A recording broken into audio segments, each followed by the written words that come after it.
This is the work of one of Indiana's most underappreciated native sons, a painter both playful and meticulous, lyrical and meditative, joyous but thoughtfully restrained.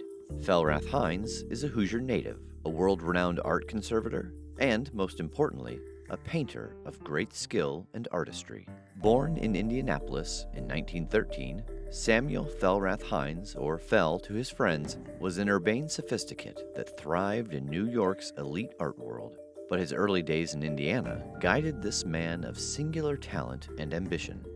He showed really an early talent for making art and was encouraged by his mother, who was a seamstress, and she always claimed that his talent came from her. He was also encouraged in school. He got a prize for something that he made when he was very young. Then was able to get a scholarship to go to the Heron School of Art Saturday classes. Fortunately, at that time, even though other things were very segregated in Indianapolis, the Heron School of Art was open to anyone. He went to Crispus Attucks High School when it first opened. Indianapolis took a giant step backward and decided to have segregated high schools after they had integrated high schools. He always had a lot of dignity and self-respect. His mother, when he was a child, always told him that if people didn't wait on him in stores or ignored him, just to turn around and leave. That sense of self stuck with him throughout his life. He was meticulous in everything he did, whether it was working as a railroad dining car waiter in Chicago, or as a conservator at the National Portrait Gallery in Washington, D.C., or, of course, as a painter. And he went out to San Francisco and he saw a mural on the side of a building and just decided, okay, I'm going to go back and go to art school. Hines attended the School of Art Institute of Chicago before moving to New York City, where he worked as a frame maker of some renown. That work led to his career in conservation, where he met many towering figures in the contemporary art world. But his passion for painting, as well as his skill and unique style, continued to grow. He wasn't a traditional landscape painter. He wasn't painting still lives or from models. He always emphasized that he was painting from his imagination. Even early on, his paintings from the 1950s were bold, brilliant studies in color and composition. As he grew as an artist, soft, kinetic strokes morphed into tighter, more focused works that explored color, shape, and balance. He does start to move more into a geometric directions and interested in different forms and their spatial relationship to one another. So these are not flat works. They do have a sense of depth to them, which he achieves partly through the sort of the implied lines, the diagonals, but also through his manipulation of color and value. Throughout the 50s, 60s, and 70s, Hines' reputation as a conservator grew. He handled works from Georgia O'Keeffe and Monet, among many others.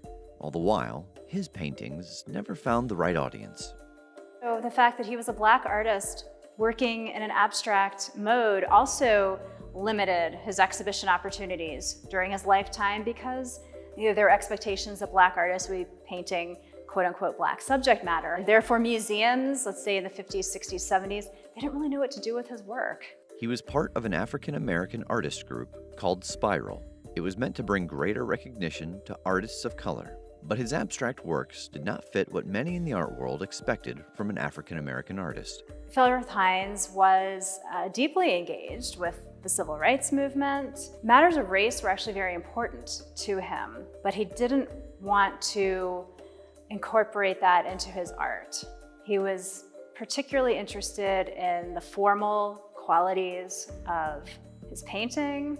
Starting in the early 1970s, he refused to lend his work to exhibitions that focused on Black artists. In 1984, he retired from his role as chief conservator of the Hirshhorn Museum at the Smithsonian and embarked on the most prolific era of his long artistic career. In his final decade, he had much more time available to him, more freedom. I think also it took him a lifetime to explore and to develop his mature style. Those late period paintings showcased an artist at his fullest potential. So we have right here an oil pastel called Peacock from 1989. This is a late work made about 4 years before he died. He was working in this geometric abstract mode. It's very unusual and distinctive use of color. He was always exploring different possibilities for color combinations and juxtapositions. This kind of olive green, and he's juxtaposing it to this earth sort of brown, and then we have 3 different shades of, kind of cream becoming progressively warmer into this, mustardy yellow. Color combinations that I just want to say are strange, and yet they work really beautifully.